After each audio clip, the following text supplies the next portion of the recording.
පුතාලා අප්‍රේල් මාසයේ අපි 2026 ඒ කියන්නේ මේ අවුරුද්දේ ලියන්න ඉන්න දරුවන්ට මොනවද කරන්නේ MCQ පොයින්ට් පන්තියේ රිවිෂන් පන්තියේ තියරි පන්තියේ ප්‍රධාන වශයෙන්ම මොනවද කරන්නේ කියලා කතා කරන්න තමයි මේ වීඩියෝ එක කරන්නේ.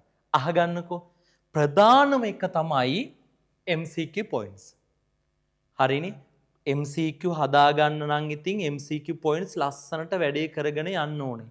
දැන් ඒකට සම්බන්ධ වෙන දරුවෝ ඉන්නවා. ඒක ලස්සනට වැඩේ යනවා.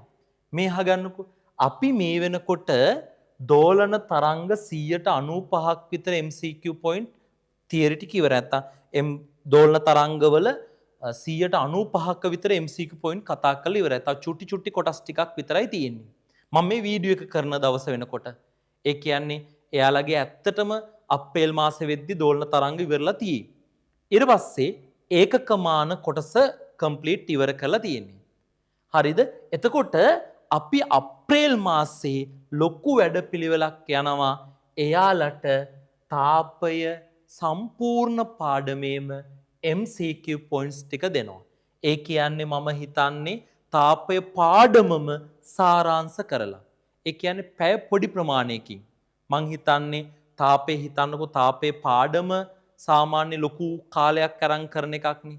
හැබැයි තාපේ පාඩම MCQ ටික විතරක් සාමාන්‍ය පැය 7ක් 8කින් විතර කම්ප්ලීට් වෙනවා. තාපේ පාඩමේ සම්පූර්ණ MCQ පොයින්ට් ටික. ඒ කියන්නේ පාඩමම කවර් වෙනවා. පාඩමම කවර් වෙනවා. හරිද? එතකොට දැන් මේක අපි යන්නේ තාපය වෙනම ක්‍රමයකට යන්නේ හේතුව තමයි අප්‍රේල් මාස ඔයාලට ඉස්කෝලේ නිමාඩු හම්බෙනවා. එහෙම නැත්නම් පොඩි ක්ලාස් වලත් නිමාඩුවක් හම්බෙනවනේ.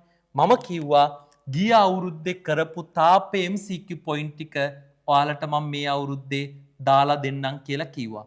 එතකොට අර ඉක්මනට ඉවර කරගන්න ඕන හින්දා අවුරුදු දවස් ටිකේ නිමාඩුවේ ගෙදර ඉඳලා වැඩේ කරගන්න පුළුවන්. හේතුව අපිට එතකොට අනිත් ඒවාට වැඩි වෙලාවක් MCQ පොයින්ට් වල දෙන්න පුළුවන් හින්දා. එන්නකෝ අපි ලයිව් ක්ලාස් වල මොනවද යන්නේ?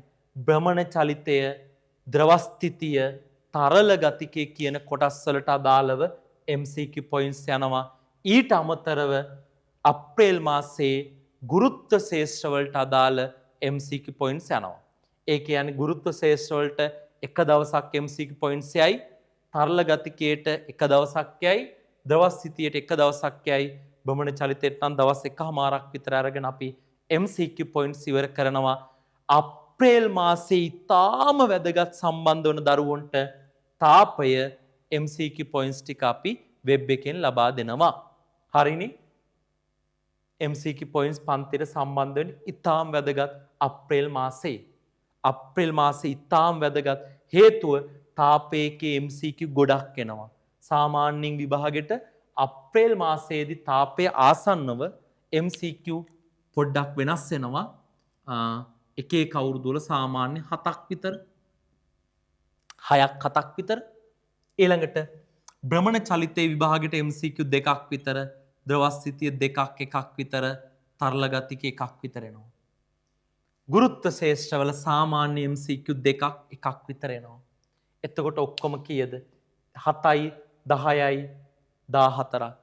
ඒ කියන්නේ සාමාන්‍යයෙන් බහුවර්ණ 50න් 4න් එකකට කිට්ටු වෙන්න. නැත්තම් 3න් එකක් කිව්වොත් හරි. MCQ points ටික අප්‍රේල් මාසේ අපි කවර් කරනවා. ඉතාම වැදගත් පුතා. හරිද?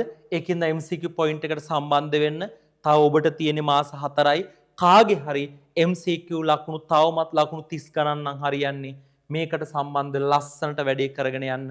මේක සුපිරි වැඩක්. එන්නකෝ ඊළඟට රිවිෂන් පන්තියේ.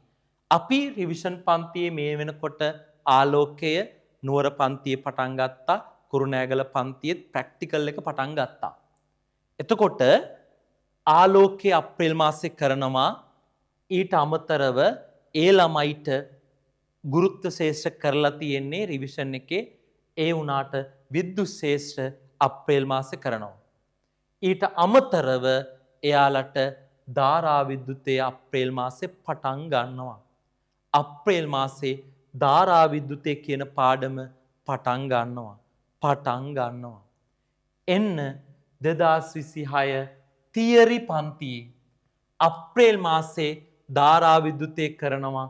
ඊට අමතරව විද්‍යුත් ශේෂ්ත්‍රවල ගවුස් ප්‍රමේය සාකච්ඡා කරනවා. ඔය ටික තමයි අපි මේකේ කරන්නේ. ඊට අමතරව අප්‍රේල් මාසේ පේපර් ක්ලාස් එකේ දැනට අපි කතා කරමින් යන්නේ පේපර් එකේ පොඩි පේපර් එකක් දීලා බදාදා දවස්වල හවසට සාකච්ඡා කරන බහුවර්ණ 25යි රචනා 2යි ව්‍යුහගත 2යි වගේනේ යන්නේ. මම අප්‍රේල් මාසේ ඉඳලා කුරුණෑගල නුවර ළමයිට කිව්වා ඔන්ලයින් ළමයිටත් ඒක යනවා. මොකක්ද සතියක් අරගෙන මම එක දිනේ කියන්නම්. අර බහුවර්ණ 50ක් එක දවසක ඩිස්කස් කරනවා. රචනා පේපර් එක දවසක ඩිස්කස් කරනවා. ලියවලා ඉවරලා ඒ වැඩපිළිවෙල මම පටන් ගන්නවා අප්‍රේල් මාසේ අවුරුද්දට කලින් හෝ අවුරුද්දෙන් පස්සේ. ඒක හින්දා අනිවාර්යයෙන්ම සම්බන්ධ වෙන්න.